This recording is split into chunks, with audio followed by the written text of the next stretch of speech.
is LBC. From Global, leading Britain's conversation, The Nigel Farage Show. Mr. Nigel Farage. Thank you, Donald, and good evening, everybody. Well, we've seen the amazing campaign that's been fought by Charlotte Caldwell, the mother of 12-year-old Billy Caldwell. And, of course, they came back, remember, from Canada with some cannabis oil, which helps the boy's epileptic condition. And, of course, that medicine was removed from them, but Home Secretary Sajid Javid decided, in this case, he'd make an exception and allow that cannabis oil to be given back to the family. Well, now it's also happened in the case of 6-year-old Alfie Dingley. And in response to all of this, Sajid Javid today said this in the House of Commons. Cases like Billy's, Alfie Dingley's and others like it have shown that we now need to look more closely at the use of cannabis-based medicines in the healthcare sector in the UK. Because it has become clear to me since becoming Home Secretary that the position that we find ourselves in currently is not satisfactory. It's not satisfactory for the parents, it's not satisfactory for the doctors, and it's not satisfactory for me. I've now come to the conclusion that it is time to review the scheduling of cannabis. So, a law looks like it's going to be changed, but Sajid Javid went on to say that he was clear that the government's position on the use of cannabis for recreation wasn't going to change. This step is in no way a first step to the legalisation of cannabis for recreational use. This government has absolutely no plans to legalise cannabis, and the penalties for unauthorised supply and possession will remain unchanged. So what is the law? The law is that cannabis is categorised as a Class B drug, and it's illegal to have it for possession and, of course, to give it away or even to sell it. And the law says that if you're caught in possession of cannabis, you can face up to 5 years in prison. If you're caught supplying it, you can face up to 14 years in prison. But, of course, there is a great deal of discretion exercised by the police in local areas. And I think one could argue that in many urban areas, a complete blind eye is now turned to people using cannabis. Interestingly, I have felt quite strongly on this issue for a number of years. For example, here's an interview I gave as leader of UKIP in 2013. I think the war on drugs was lost many years ago. And drugs are now openly available, not just in the streets of London, but in little hamlets on the North Cornish coast. This isn't even an epidemic, it's endemic. The history of prohibition, as we saw with alcohol in America, is disastrous. I feel a huge amount of crime. They call it petty crime, but it's not so petty if it's your grandmother, is it, who's been bashed over the head and had a handbag taken. And I feel the more we can do to take drugs, and the whole drugs industry out of the hands of the racketeers, the better. Now, I felt that for a very, very long time. I've argued that on Question Time. I've argued that elsewhere. Interestingly, article today in the Daily Telegraph by Lord William Hague, where he has reached the same conclusion. Not only will it be right, medicinally, for cannabis oil to be used, but he thinks we need to completely rethink the thing. He takes the same view that I've taken for years, that effectively the war on drugs in the case of cannabis was lost many, many years ago, and that it might just be better to regulate it and to sell it. Now, I've always argued that what we need to have here is a genuine royal commission on the subject, because I'd like to really find out, you know, in the States and America, where it's been decriminalised, in countries like Portugal, Switzerland, the Netherlands, you know, what has the effect of changing the law on the recreational use of cannabis been? You know, has it meant that crime has gone down? Has it meant that more people actually use the stuff? But I do personally believe we need to open our minds. And all over the world, of course, the penalties for this vary. You know, I mean, there are parts of the world, you know, where, for example, Egypt, Indonesia, Malaysia, or the Philippines, where actually if you're caught selling cannabis, you can be sentenced to death, all the way through, as I say, to countries that have completely legalised its use. So the world is all over the place on this, and I think we're now all over the place on this, and I'm asking you, is the Home Secretary's decision to have a review on the medicinal use of cannabis, is this now a slippery slope towards the legalisation of cannabis for recreational purposes. And if you think, well, actually, once you legalise one part of it, you're inevitably heading to the full legalisation of cannabis. If you think that's bound to happen, call me on 0345 6060 973. Or maybe you think, actually, this is a disaster, given the psychological damage that cannabis is doing to so many of our young people, in which case text to 84850. Or maybe like me, you think we need to open our minds, have a Royal Commission and consider selling this product, in local chemists and getting taxes on it. And if that's how you feel, you can tweet using the hashtag Farage and LBC at LBC. And of course, you can watch us on Facebook. I'm live here from New York City, and give us your opinions there too. And I want to make it clear, put my cards on the table, that I've never ever used cannabis. I've never smoked it. I've never wanted to. In fact, I hate what is now being sold as cannabis to so many of our youngsters, which in fact, of course, is skunk, which is about 25 times stronger in its resin form than cannabis. And I hate the psychological damage that it is doing to so many of our young people. I don't want to encourage people to use cannabis for recreational purposes, but I do think that if we were to do that, we might just take it out of the hands of the gangs, the crooks, the criminals. We might just free up a lot of police time, a lot of court time, and a lot of prison places. So I think there are potential benefits to thinking about this whole thing differently. I don't view what Sajid Javid has done today as being the slippery slope, though I've no doubt some of you will disagree with that very, very strongly indeed. Let's go to Kate in Kingston. Kate, good evening. Good evening, Nigel. So has the Home Secretary done the right thing, Kate? Oh, absolutely. And medicinal use of cannabis should be legalised immediately. Yep. It is not a slippery slope. That's ridiculous. Okay. You have all kinds of opiates in prescription medicine, yet, the illegal forms of those drugs haven't been legalised. But what I really wanted to say was I absolutely strongly believe that recreational cannabis use should not be legalised. Mm-hmm. I agree with you that we should examine what's happened in the states and the countries where it has been legalised. Yeah. But in the absence of that information, I come firmly down on the side of not. And I've been listening to the cannabis debate all day.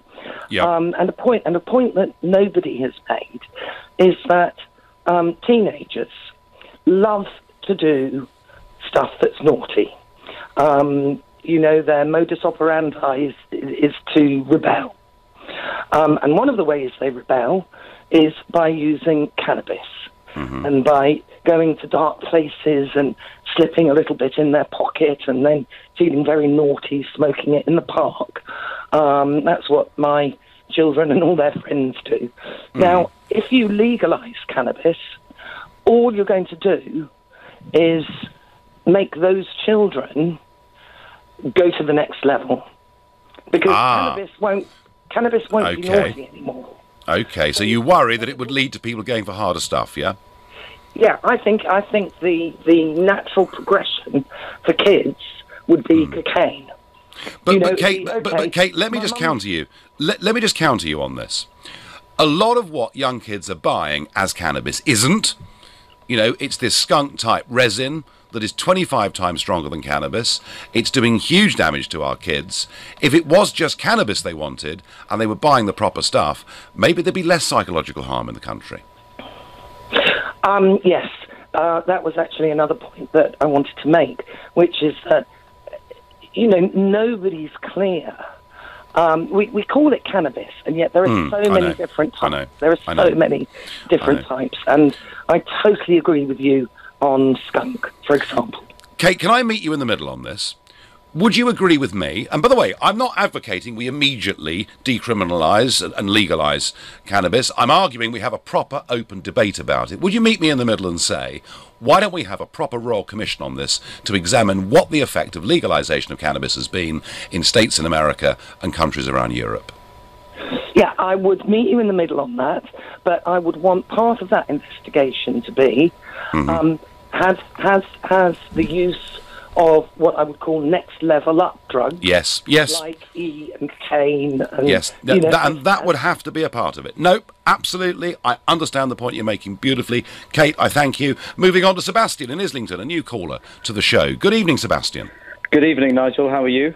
I'm well. So what do you think? I'm completely with you on this issue. I think it's quite interesting if you look at why cannabis was made illegal in the first place. And from my research, I believe it was a bootlegger in the States was lobbying various large organizations, including the UN, to actually make cannabis illegal. But there's no actually, I wouldn't say in comparison to alcohol, you could say that cannabis was worse for you at all. And in fact, alcohol is glamorized. It's promoted all over advertising, and it has a terrible effect on the NHS. And yet we don't take a practical approach to it. I mean, Anita in Ramsgate sends this message in, Sebastian, by text. She says, alcohol is legal and does so much harm with domestic abuse, violence and child abuse, and I could go on. Cannabis does the opposite, says Anita from Ramsgate. Is she right? She's got a point. I think what we need to talk about as you mentioned earlier, skunk.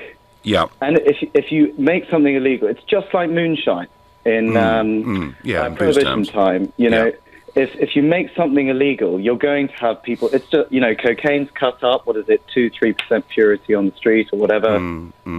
All of this stuff is causing real damage, both to health. It's causing huge burdens on police. And you're fighting an uphill battle. People are always going to take drugs. Daniel, that's reality. We lost the war on this years ago, in my view. Thank you very much indeed, Sebastian, for your call. And I get on Twitter, skunk you can get any time, any place, and is probably the worst strongest type of cannabis you can get.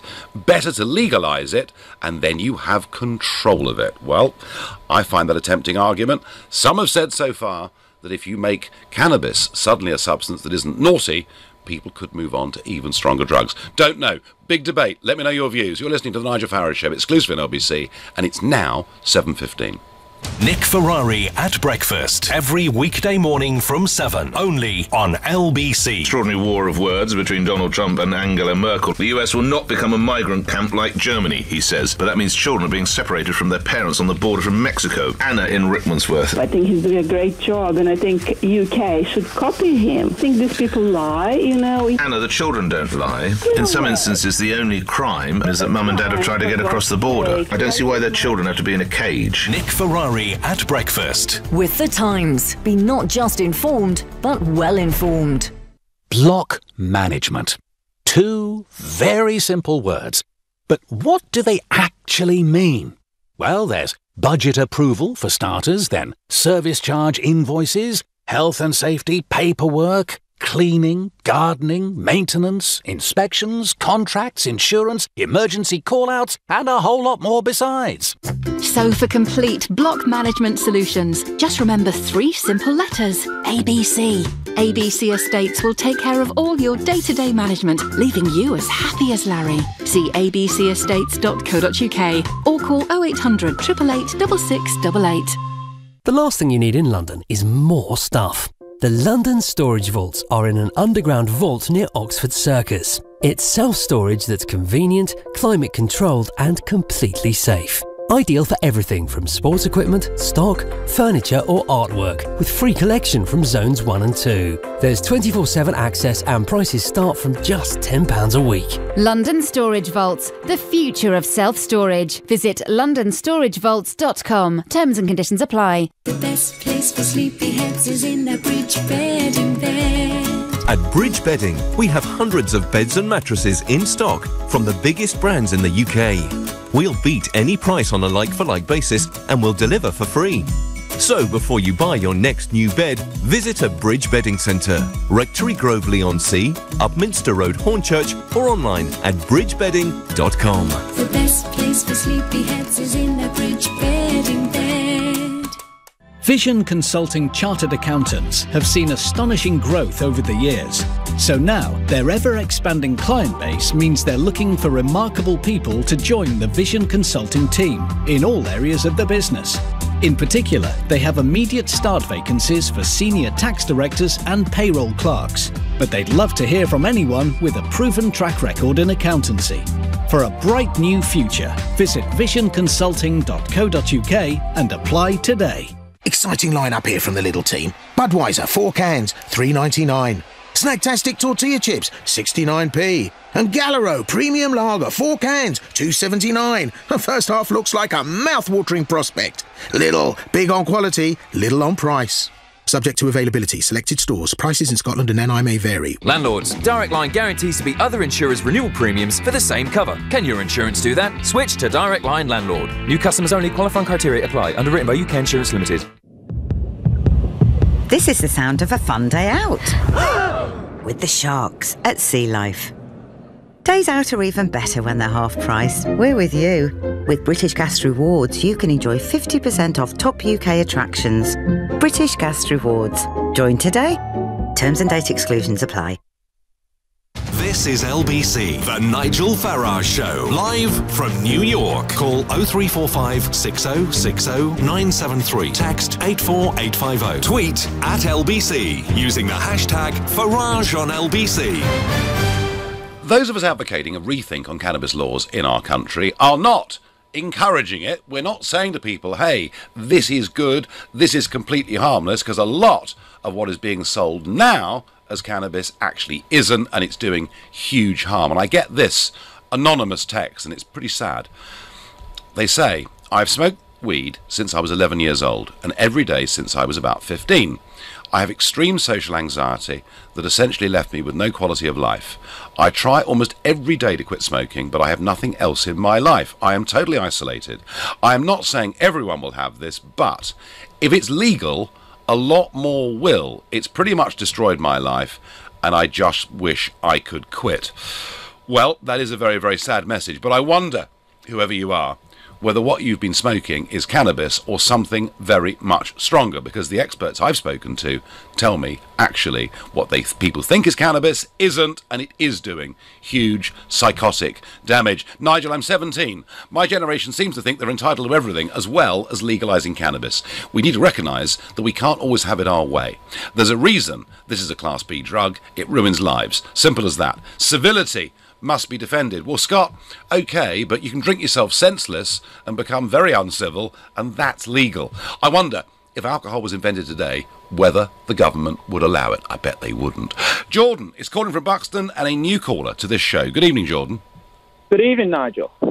So, we're well. I mean, this is a, you know, it's a huge debate, this, Jordan, and it's fascinating that many countries in the world have completely legalised it, and there are still other countries in the world where if you deal it, you can be sentenced to death. So there's a very, very broad range of opinions around the world about what to do. The reason I want this Royal Commission is I think we've lost the war. I think it's in the hands of the criminals and the bad guys. I think so much of the stuff that's being sold is doing big mental damage to our youngsters. I think there may be a better way. I couldn't agree more. And do you know what? Your previous caller stated that they wouldn't legalise full recreational use, and I completely disagree with that. If you look at the opposite recreational drug available on the market, alcohol and cigarettes. Yep. Now, it is well documented the deaths related to those two recreational drugs. There is no single death related to cannabis, directly related, that's ever been recorded in history. I don't know. I'm not sure that's true, Jordan, is it? On top of this as well, your previous text as well talks of a very sad story about an 11-year-old boy smoking weed for a very long time. Now, I say to you, where's the education? If we teach kids to not smoke and drink responsibly when they're older, why can't we teach kids to smoke cannabis responsibly? Why Because if it's in the hands of criminals, unregulated, then of course everyone can get as much as they want, whenever they want, and that'll only ever lead to a bad thing.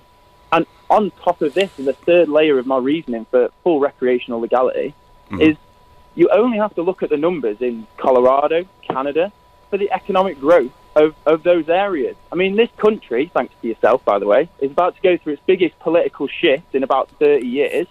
Bottom line is we're about to lose one of our biggest trading partners we've ever had. We need more money coming in. And quite frankly, we need to create an industry out of this, because it's not just selling the drug itself. It's what that plant is capable of. It's capable of material. Yeah. It's capable of everything. And I was in Colorado, Jordan. I was in Colorado recently, where, of course, they have fully legalized cannabis, and where there are, and you're right, there are lots of small businesses setting up that are trading in cannabis and all sorts of cannabis products too. It's funny. I went outside a restaurant, and when I was in Colorado, and lit a cigarette, to be told that I wasn't allowed to smoke within 25 feet of the doorway. So I worked it out. The only safe place I could go to smoke a cigarette was the middle of the road, and that in a state that's legalized cannabis, which I found a little bit ironic. So Jordan, you think we should pick this up, embrace it, and turn an industry out of it? We are missing one of the biggest and greatest business opportunities. Interesting. That ever presented itself. I mean, from everything from hemp concrete, not even just the cannabis itself, the hemp side of it, where it's not a psychoactive substance, it's actually material to be built with and to use to be transferred into so many different things. But because there's these laws surrounding the plant itself, we can't access that. I mean, hemp concrete, for example, is completely inflammable. It's fireproof.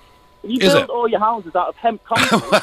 Well, Jordan, I've never heard that before. They say you learn something new every day. I just have. Jordan, great call. Thank you. Nigel, you shouldn't legalise cannabis, as it makes it look okay to move on and take harder drugs. You can't keep legalising something that is wrong, says Kathy in Southampton. Kathy, I hear you. You're not the first person tonight that is saying that.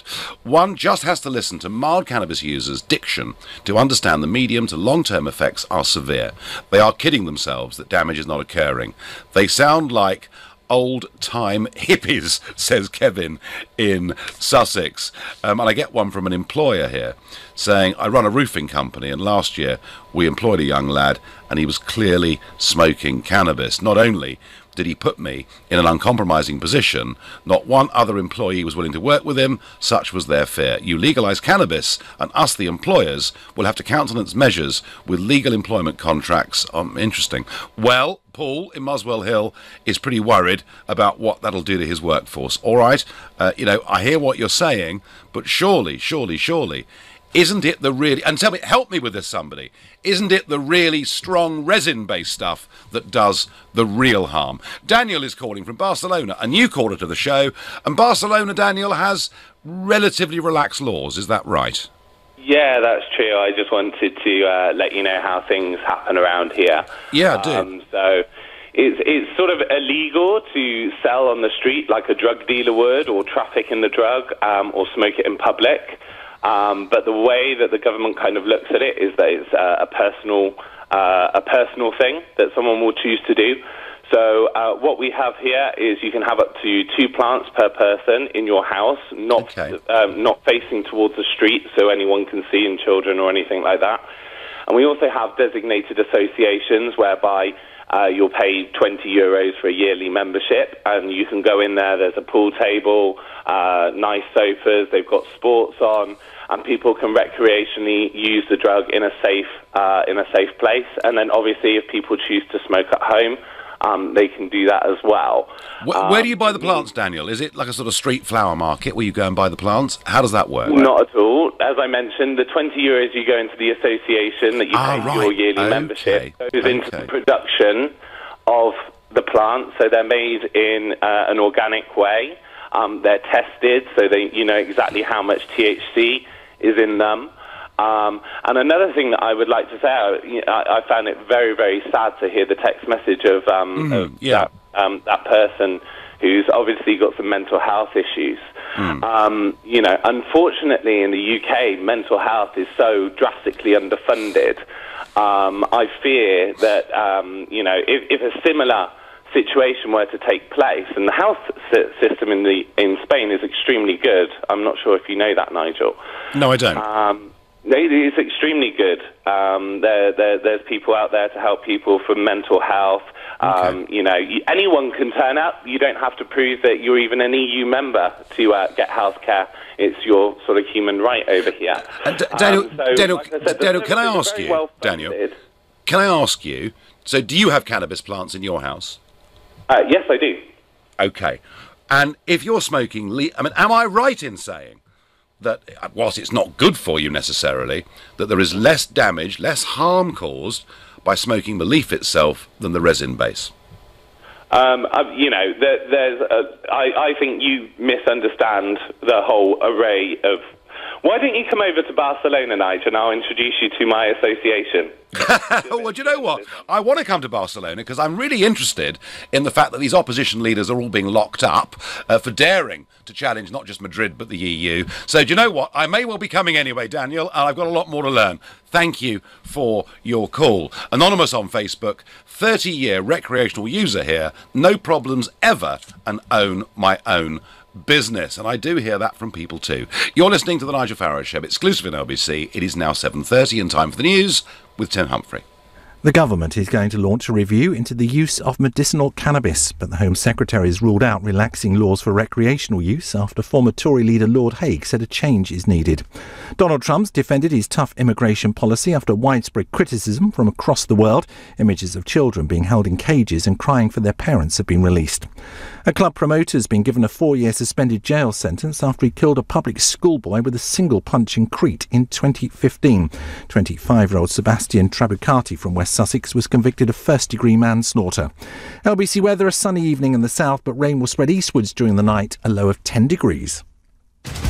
LBC travel. The M25 is slow anti-clockwise over the QE2 bridge where a lane is closed because a lorry has broken down, and in Earls Court, Warwick Road is closed northbound between Old Brompton and West Cromwell Road because of an accident. There are long queues all the way back to Chelsea Bridge, and on the A4 out of town, Chertsey Road in Twickenham is slow eastbound from Hamworth Park to Twickenham Stadium because of tonight's Rolling Stones concert. Slow on other approaches too. In the A13, very busy out of town between the Canning Town flyover and Movers Lane. LBC Travel, I'm Charlotte Downs.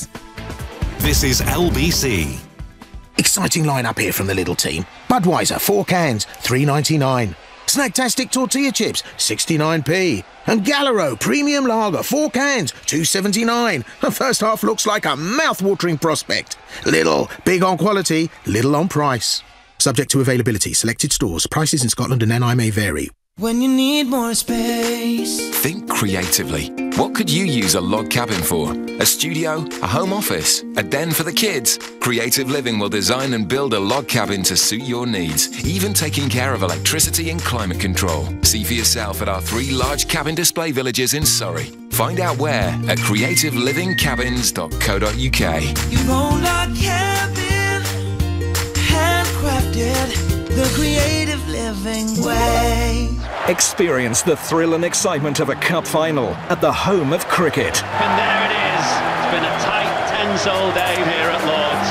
The Royal London One-Day Cup Final takes place at Lord's on Saturday the 30th of June. It's away, leg side, gone!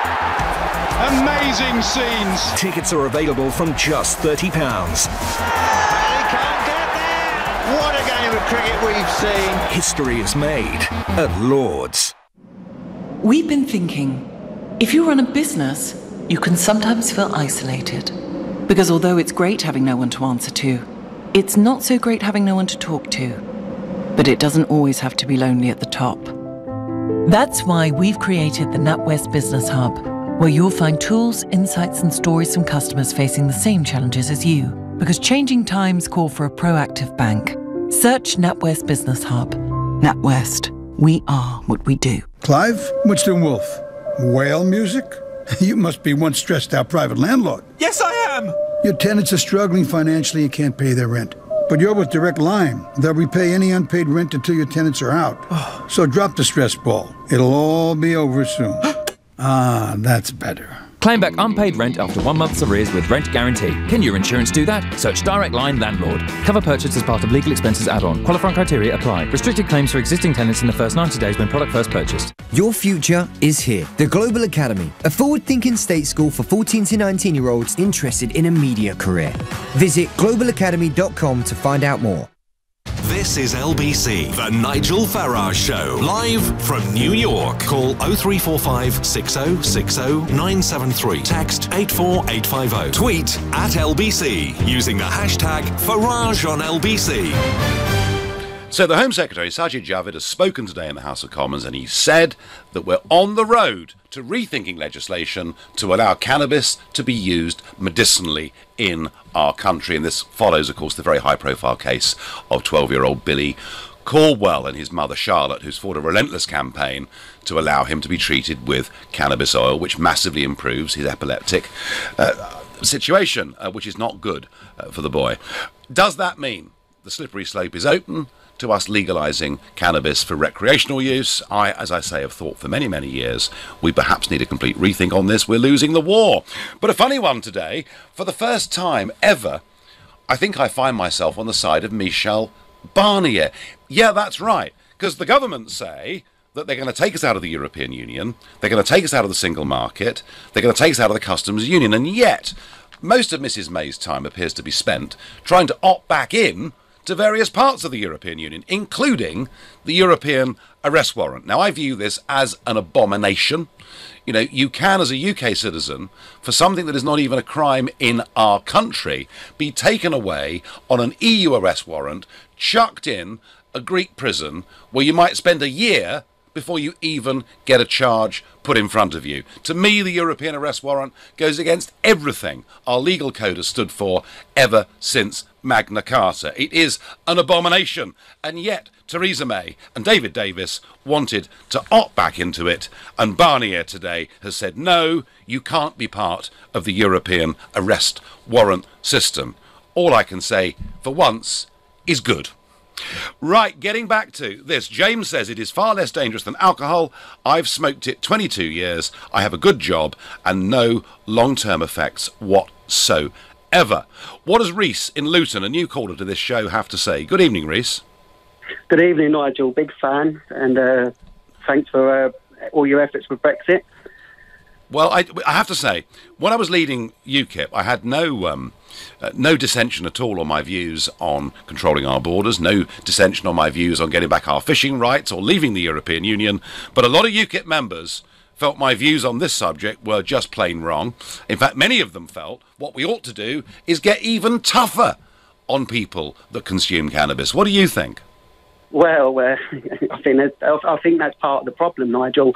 I mean, I smoked cannabis all the way from the early 90s right up until probably about 5 years ago. I only packed in because I'm a father of 2 kids now, married and work hard. I ain't got the time or money to do it. But at the same time, I saw it change. I mean, when I first started smoking it, it was the old school stuff. I think the youngsters call it original gangster now. I think they've renamed it.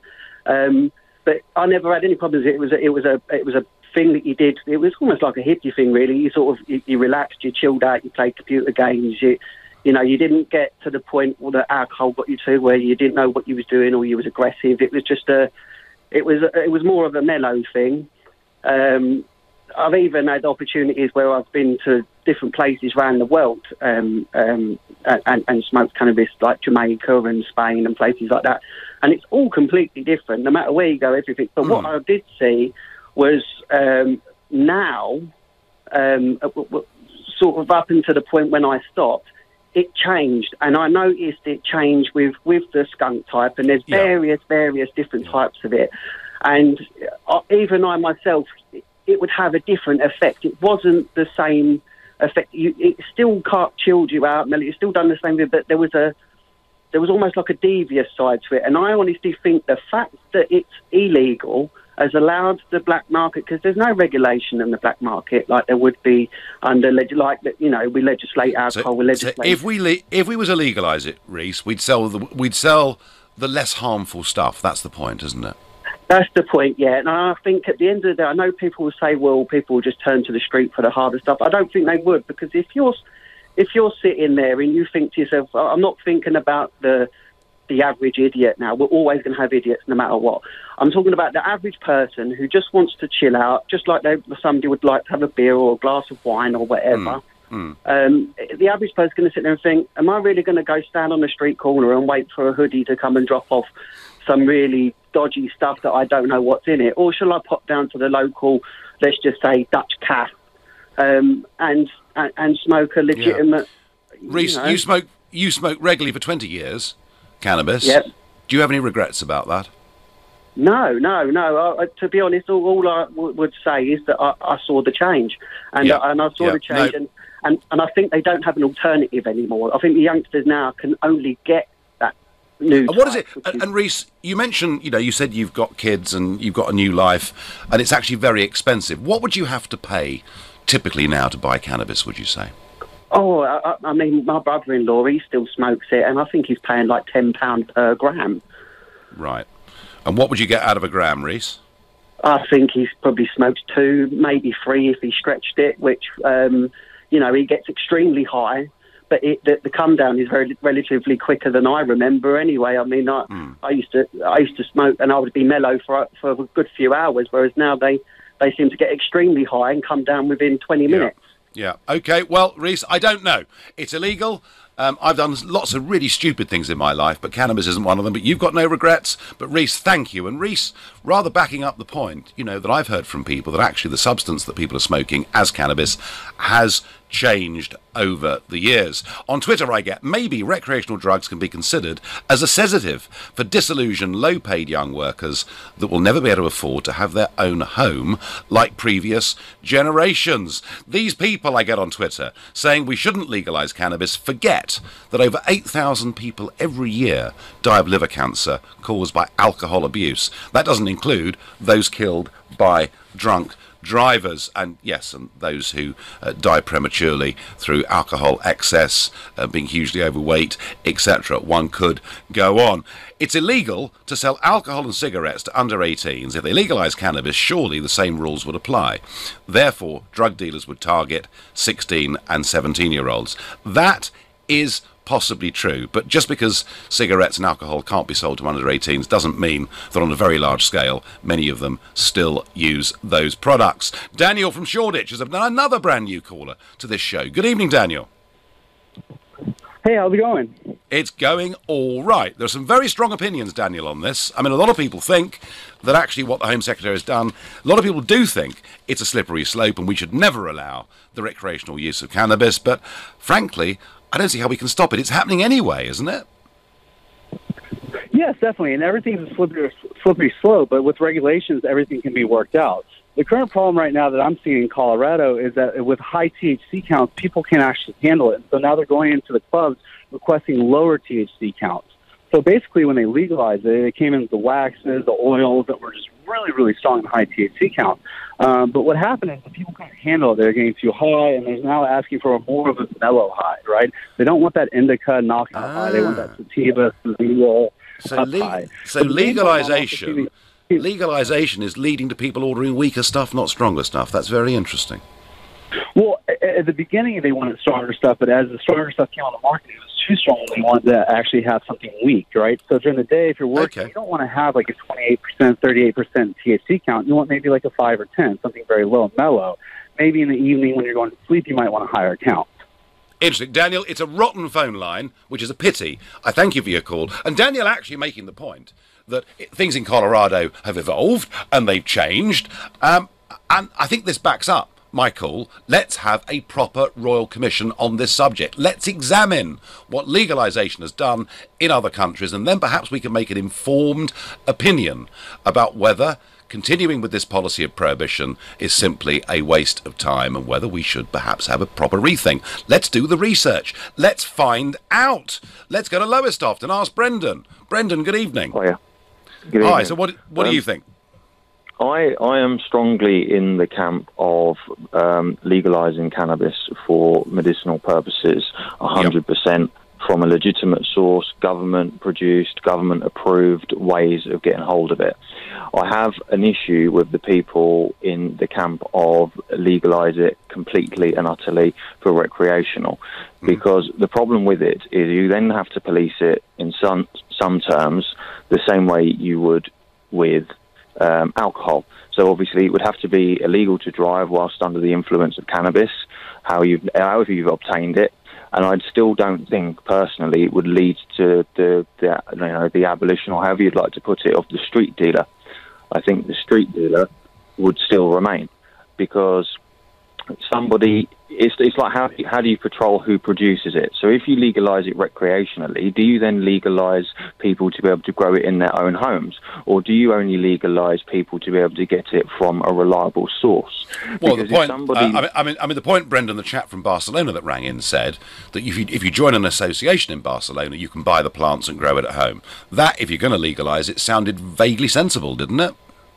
It does sound sensible. What you then have to be able to patrol is, if somebody, say, is found in possession of cannabis, you then have to be able to patrol what is actually legitimate cannabis and what may actually still be what anybody might classify as skunk or stronger, or what would be an illegal strain of cannabis. Because we had the whole issue previously with the legal highs, and all that would happen is somebody would change a chemical element in a legal high, which was then made illegal, and then it would be re-legal because it was not quite the same chemical composition. So you've then got this whole issue with, well, this is my legal cannabis, officer, when actually it's not this legal cannabis, it's something you've got from somebody else. And this is the problem. Who you've got to be able to, is never going to be clear cut.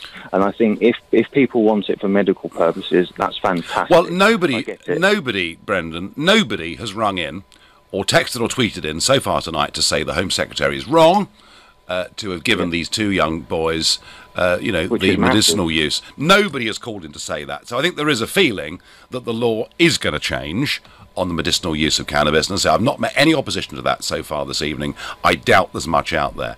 When it comes to legalising cannabis for recreational use, Brendan, the biggest criticism I've heard so far tonight is if you legalise that, actually people will move on to harder drugs. How do you feel about that claim? To be honest, I completely agree with it. I think that is what will happen, because I feel that, I mean, there may be what you ever want to call it, old school people out there, however you may want to word it, that would quite happily say, I've got my cannabis from the chemist, blah, blah, blah, and I'm quite happy to sit here in the evening and smoke this rather than maybe have a pint of beer, because I think actually that's probably more beneficial to society, because I actually don't like alcohol at all. I think it's incredibly harmful, which many of people, agree with that as a basis. But I still think that, people still turn to terrible drugs like ketamine and ecstasy and all sorts of stuff like that, crystal meth, because they always want the next step. They always want the big high. They always want the... So is there an argument, Brendan, is there an argument that you just decriminalise the whole lot? Unfortunately, no, because as much as it would then be readily available, who promotes it, who supplies it, who funds it, who produces it, and then you've got the government making tons of substances which we know can be harmless and also have the possibility to be incredibly beneficial, like the opiates. In the right circumstances, they can be. No, absolutely, Brendan. It's complex, and you've laid that out. Thank you, Brendan from Lowestoft, for your call. You're listening to the Nigel Farage Show, exclusively on LBC, and it's now 7:45.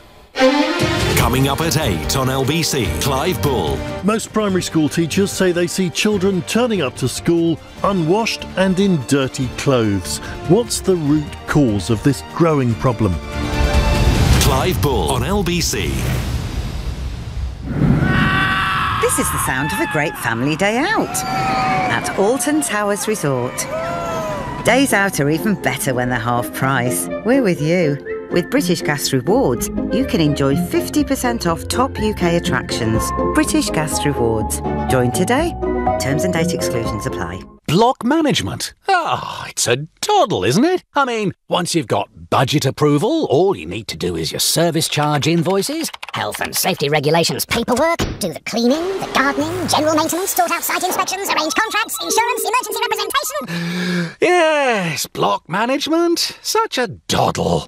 Save time and money and cut down on the stress. For complete block management solutions, just call ABC Estates. ABC will take care of all your day-to-day management, leaving you as happy as Larry. For complete block management solutions, see abcestates.co.uk or call 0800 888 6688.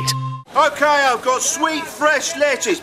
Sweet romaine lettuce, 89 pence per 2-pack. Mangoes, 89 pence each. And flat peaches, 79 pence a punnet. Our latest fresh 3 summer deals at 3 great prices at your local Co-op. Get it while you can, all perfect for summer. Subject to availability, see Co-op stores for details. Attention all pension holders. If you've been advised by a financial professional to move your pension into a SIP, also known as a self-invested personal pension, you could be owed thousands in compensation. Money Redress are the claim specialist you can trust. Text WIN to 80252 right now. From overseas property to storage units, they're the experts who can investigate your claim. And it's no payout, no fee. Take control of your pension today. Text WIN to 80252. Your data matters to the NHS. Information about your health and care helps us improve your individual care, plan your local services, and research new treatments. The strict rules about how this data can and cannot be used have been strengthened. We're committed to keeping your information safe and being clear about how it is used. You can choose whether your confidential patient information is used for research and planning. To find out more, search Your NHS Data Matters. This has been brought to you in association with the Information Commissioner's Office. Experience the thrill and excitement of a cup final at the home of cricket. And there it is. It's been a tight 10-sol day here at Lord's. The Royal London One-Day Cup Final takes place at Lord's on Saturday the 30th of June. It's away, leg side, gone! Amazing scenes. Tickets are available from just £30. What a game of cricket we've seen. History is made at Lord's. This is LBC, the Nigel Farage Show, live from New York. Call 0345 6060 973. Text 84850. Tweet at LBC using the hashtag Farage on LBC. The Home Secretary Sajid Javid has sent the signal that the medicinal use of cannabis is very soon going to be legal. He does not want to extend that to recreational use. He wants to keep it listed as a Class B drug with potentially up to 5 years in prison for anyone that possesses it. But I'm asking, do you think it's a slippery slope if we were to decriminalise the use of cannabis, or actually is it the sensible thing to do given that prohibition is such a total, complete and utter failure? There needs to be a debate, to be fair, but everyone from growing up I remember who smoked weed regularly always seemed to be very lethargic, tired and not interested in life. And Jan says, my child started using cannabis at 16. He changed, became agitated. A drugs helpline said people often go on to stronger drugs. That happened. It was hell. Luckily, he's now off drugs altogether. It took a long time. We have to live in the real world. What next? The world has gone crazy. Jan, I do feel for you. I know so many of my friends, you know, whose kids have gone off to university, who've started taking drugs, and who have been mentally, without doubt, very badly affected. I think prohibition is failing. I think we're wasting too much time and resources on drugs like cannabis. I think what's being sold as cannabis isn't. It's a lot stronger and doing a lot of harm. But the one real potential flaw to my argument is, if you decriminalise and legalise cannabis, does that just make people move on to the next stage? I don't know, which is why I want to have a Royal Commission to examine what has happened in states in America and other countries in Europe where this change in the law has occurred. Philip in Guildford, another new caller to the show. Good evening, Philip. Good evening, good evening. I hope you'll find this relevant to the cannabis question. Yeah. A close relative, a very close relative, suffered with multiple sclerosis for 30 years and eventually died in her 50s from complications arising from the illness. The only thing that helped her pain, and it was quite severe, and we often saw her with this pain, was cannabis, smoked. The formal medical stuff, which was some form of liquid, did not help her. And there was no supply available that was legal. Luckily, she found a contact who treated her honestly and became a friend. I mean, he became a friend of the family. We still get Christmas cards from him, actually, 8 years after her death. But it is madness that this is not recognised, and madness that one has to break the law to get relief from a horrid condition. But isn't this, Philip, isn't this what Sajid Javid is now taking us towards? That there will be, by the looks of it, the legalisation of cannabis products for medicinal use? Well, I think it's going to be this stuff that was prescribed for my very close relative, which was in medicinal form. Yeah. And that did not help. It was. Work. I mean, I don't know why. I'm not a medical person, but it was the smoked version that made all the difference for her. Now, occasionally, she ended up with skunk, perhaps by mistake, and that was clearly too strong. I don't think that ever created a habit-forming thing for her. But, you know, she suffered from this from her early 20s to her early 50s. And I'm absolutely genuine when I say we visited her every 2 or 3 weeks, and we spent the weekend with her. Yeah. And we knew her carers, and we knew her life intimately. And it was the only thing that made a difference. And it really made a difference, Philip, yeah? Totally made a difference. Totally. And how do you feel? How do you feel, Philip, about the argument for the recreational use of cannabis? Do you think the law needs changing? Do you think prohibition is working? Well, I think, like most open quotes, crime, close the quotes, there are various degrees to a crime. And I think in the same way there are various levels of cannabis, and it shouldn't be difficult to prescribe, to identify those which can be used for recreational use and those which are banned. Skunk is clearly a different animal to... Absolutely. Normal cannabis, and I think that should be... So some form of legalisation, Philip, you would support? Definitely. Yeah. No, thank you. Listen, great call, and there we are. You know, someone there suffering badly from an illness who has to break the law, she in the past had to break the law to get relief from her symptoms. Edward on Facebook is a bit more optimistic. He says legalising cannabis separates the cannabis market from the market for harder drugs. Well, I hope that would be the effect if it happened. Akila says on Facebook, if they legalise cannabis, I will leave the country. I would be too ashamed of this country. I would not want anything to do with it. And Paul says, I've smoked it and found it relax me, help me sleep, and stop my depression years ago. Gary in Croydon is another new caller. Good evening, Gary. Hey, how's it going, Nigel? It's going all right. How's it going with you? Yeah, no, I can't complain. Getting on, busy, hustle and bustle, all that. Right. And what would you do about the cannabis laws, Gary? To be honest, as you can tell, I was born and raised in London. Yep. I've served in our forces as well. I've done 6 years as a combat medic.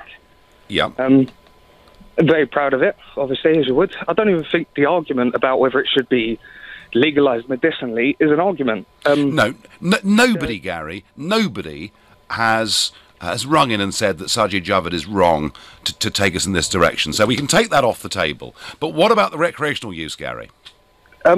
Well, I believe Canada's just changed their views on it, and there are certain states that have different views in America. Yep.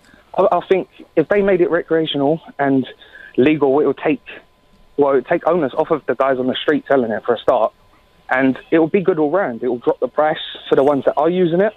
Yep. It will stop the amount of police presence we have to put towards this at the moment for a drug that just doesn't cause any long-term effects.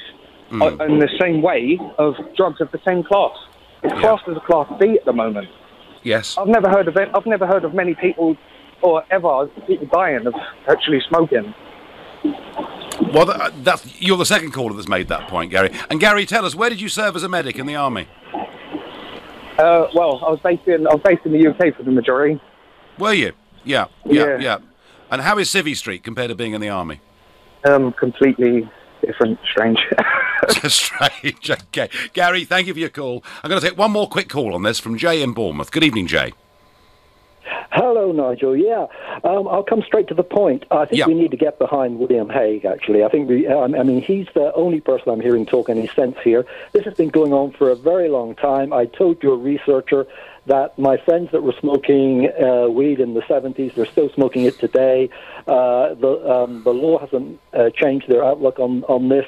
And I'm quite disappointed, actually, because if you remember back around 1970-71, you had the then Prime Minister of Canada, Pierre Trudeau. He was thinking of he was thinking of changing the law back then and making it legal in Canada. And, of course, the American government came down really heavy on him at that time, and they decided not to go ahead with it. I can't believe here we are 2018. And we're still having this stupid debate, And I said to your researcher, we could transform the NHS with the taxes from. Well, it's a possibility, isn't it? Yeah, it's a possibility. We could. Nigel, I remember the tobacco companies queuing up back in 71 when Trudeau was thinking of doing this to register names like Acapulco Goats and things like this. Everyone was getting excited about it. Everyone was getting really excited about it. Jay, it's a big change, Jay. It's a big change for William Hague to come onto this territory. I've been arguing for over a decade we need a rethink on it. Jay, I thank you. I thank all of you. Now, interesting. European Commission delegated decision issued today, and something supported by the British government. Think about this. The European Investment Bank are going to start lending to Iranian companies. They will start this very soon with, as I say, the support of the UK government. This at the same time as American sanctions on Iran kick in on the 6th of August, which of course would completely forbid any lending of any kind to Iran or Iranian companies. So we are going with the European Union in an even bigger break, I think, with the Americans here on foreign policy. I have to say I've no idea why we want to support a regime that backs Hezbollah, backs Hamas, and wants to spread their evil doctrine all over the Middle East and perhaps even all over the world. I'll tell you one thing, when the president comes in a few weeks' time, it's yet another issue